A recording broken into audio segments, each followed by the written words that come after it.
Bonjour et bienvenue sur la chaîne PronoWin.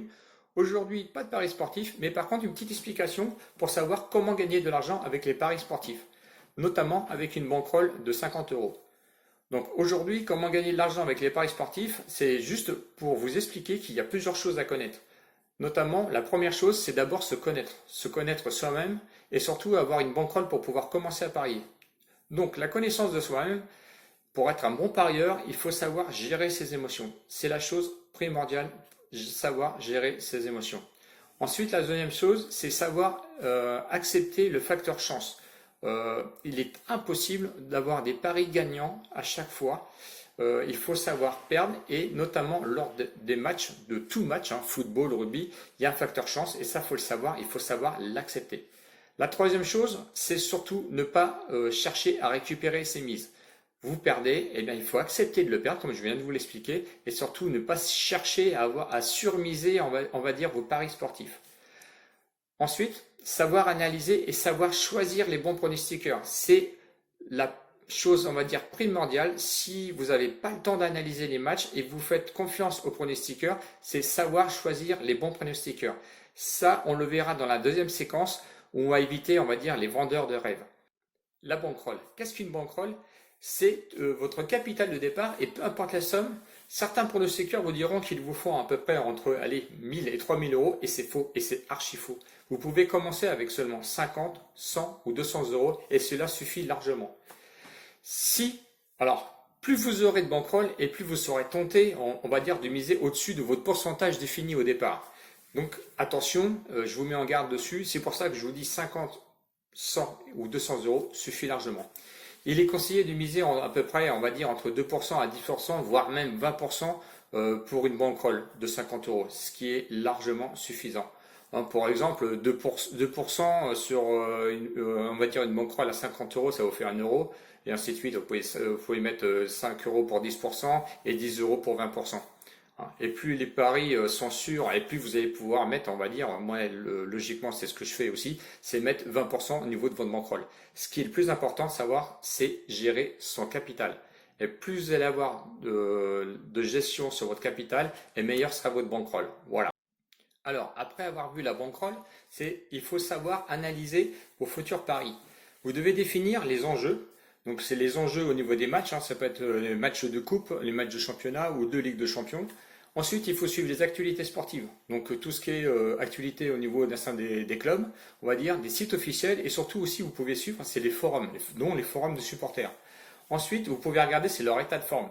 Quel est leur état de forme? Est-ce qu'ils sont en méforme, en forme? L'historique des résultats. Donc vous avez pas mal de sites, je ne vais pas vous l'expliquer. Notamment, il y a Flash Résultats qui est pas mal dessus. Donc vous pouvez aller voir et ça va vous aider. Ensuite, identifier si le club, on va dire, joue contre un adversaire un petit peu où on l'appelle les bêtes noires. Par exemple, on va dire que l'OM n'a jamais été gagné quasiment à Bordeaux. Bon voilà, c'est la bête noire et il faut faire attention.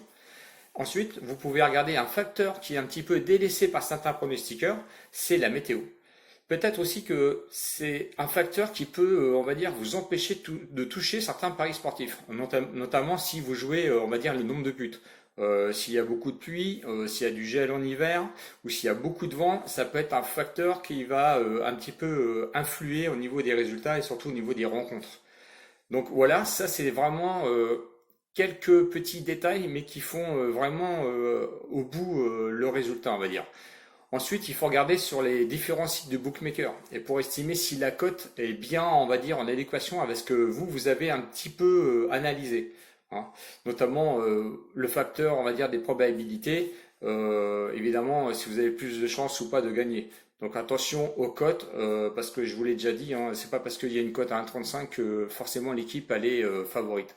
Je vous ai donné dans de plus amples explications lors d'une rencontre la semaine dernière, où notamment, je crois de mémoire, c'était le BGU. Tout le monde les voyait favoris. Moi, je voulais bien expliquer que attention aux favoris, mais pas que. Il y avait quand même un adversaire en face qui était largement, on va dire, de leur valeur. Et voilà, ce qui s'est produit. Voilà, le BGU qui était favori n'est pas sorti gagnant. Et ensuite, c'est suivre les pronostiqueurs sportifs.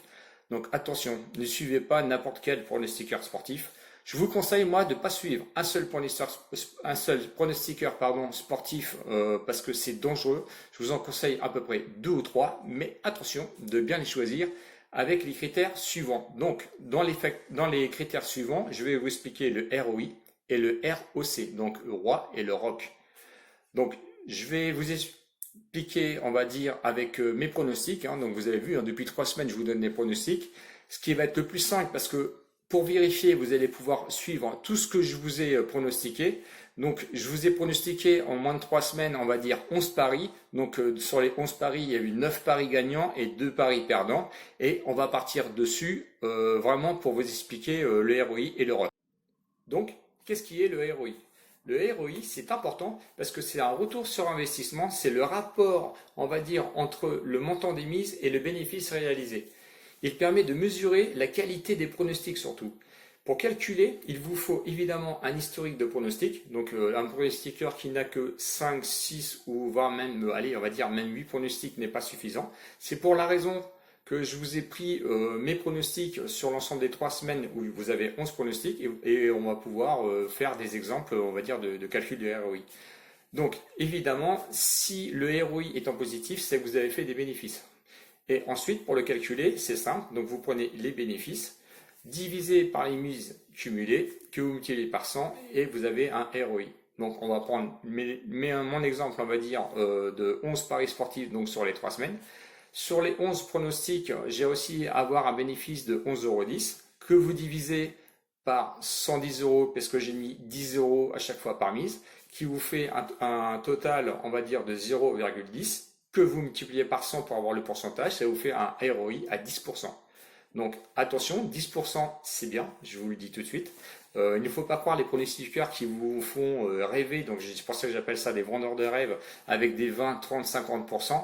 Ça, je vous dis, ça existe, oui, peut-être, mais sur un laps de temps qui est très court. Donc attention, donc si vous voulez suivre de bons pronostiqueurs, la base, c'est le ROI. Donc vous prenez, comme je vous l'explique, hein, je vous le répète encore une fois, les bénéfices que vous avez fait en les suivant avec leur pronostic, divisé par les mises on va dire, cumulées, multiplié par 100, qui vous donne le ROI. Donc voilà. Donc évidemment, hein, si vous êtes en négatif, déjà le ROI, il n'y a pas de ROI. Et si vous êtes en bénéfice, donc là, c'est là qu'il faut vraiment déterminer et il faut vraiment que les pronostiqueurs soient honnêtes un petit peu avec vous. Parce que c'est un petit peu facile de faire une vidéo, vous dire je pronostique ça, en faire une deuxième sur les mêmes matchs et dire ah bah non finalement c'est un pronostic on va dire express et du coup voilà. Donc au final vous êtes complètement perdu, vous savez pas du tout ce qui a été misé, ce qu'ils ont gagné, ce qu'ils ont perdu. Donc pour ça je tiens à être transparent et honnête. Et voilà, si vous avez ces résultats-là, si vous savez ce qu'ils ont cumulé au niveau des mises et leurs bénéfices, et ben là, je peux vous dire que vous pouvez le suivre, il n'y a pas de souci. Donc ensuite, nous avons le ROC, donc on appelle le ROC, c'est un retour sur capital, c'est le rapport entre le bénéfice et le montant de votre bankroll. Donc le ROC permet d'analyser l'évolution de votre bankroll, tout simplement, par rapport à votre capital. Donc attention, il y a des petits malins qui préfèrent mettre en avant plutôt le ROC plutôt que le ROI. Hein, et oui, évidemment, parce que en fait le ROI est beaucoup plus, est moins fiable. Non, il est plus fiable, pardon, que le ROC parce qu'il permet de voir en fait la fiabilité des pronostiqueurs, ce que je vous expliquais, donc le ROI, et le ROC, quant à lui, il va vous indiquer le pourcentage de bénéfices sans prendre en compte, on va dire, comment vous y êtes parvenu. Hein, voilà, donc effectivement, ça c'est une donnée qui est un petit peu, on va dire, pas trop à prendre en compte. C'est pour ça que le ROC, je suis assez prudent dessus parce qu'en fait, vous savez, oui, il y a les bénéfices, mais comment ils sont parvenus, ça, on ne sait des fois pas. Donc, si on reprend l'exemple, on va dire, de mes 11 pronostics, donc j'ai fait on va dire, sur 3 semaines. Donc, on repart sur les 11,10 € de bénéfices que vous divisez par ma bankroll, parce que je vous expliquais dès le départ qu'avec une bankroll à 50 €, on pouvait y arriver. Donc ça faisait 0,22 que vous multipliez par 100, donc vous avez 22% de ROC. Donc vous voyez, le pourcentage est beaucoup plus élevé que le ROI, mais franchement, ça ne veut rien dire du tout. Alors ceci permet de voir et de faire un suivi sur les différents pronostiqueurs. Peu de pronostiqueurs vous le mettent en avant, ça c'est sûr, car il est souvent révélateur, on va dire, de bons ou mauvais pronostics. Donc ça, je vous mets en garde là-dessus. C'était vraiment, voilà, sachez que le ROI, si vous voulez suivre des pronostiqueurs, faut le calculer. Et il faut le calculer avec des pronostiqueurs qui sont honnêtes. Pour clôturer, il y a aussi ce qu'on appelle la variance ou musique, pour ceux qui connaissent un petit peu, on va dire, tout ce qui est paris hippique, qui vous permet de connaître aussi le nombre de séries gagnantes ou perdantes de certains pronostiqueurs. Ça, c'est important parce que vous savez très bien qu'on ne peut pas enchaîner 100% de pronostics gagnants. Donc, c'est ce qu'on appelle la variante, hein. Vous allez voir entre un certain nombre de paris maxi, on va dire, de ce qu'ils ont toujours pu avoir. Donc, la plupart du temps, les pronostiqueurs vont avoir 5 paris sportifs gagnants d'un seul coup.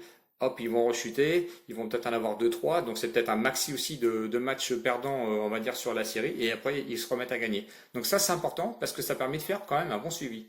Donc j'espère avoir été précis sur les explications. N'hésitez pas toujours à me poser des questions et mettre des commentaires comme vous faites d'habitude. N'oubliez pas de mettre un like, s'il vous plaît, donc un petit pouce. Et abonnez-vous s'il vous plaît. J'ai toujours besoin d'abonnés. Donc depuis 3 semaines, effectivement, je suis chanceux puisque ça augmente. Je suis à 300 abonnés. J'ai à peu près 1000 vues sur chaque vidéo. Donc je sais que vous me suivez. Donc je trouvais ça important de vous l'expliquer parce que suite aux commentaires, voilà, je ne vous laisse pas tomber.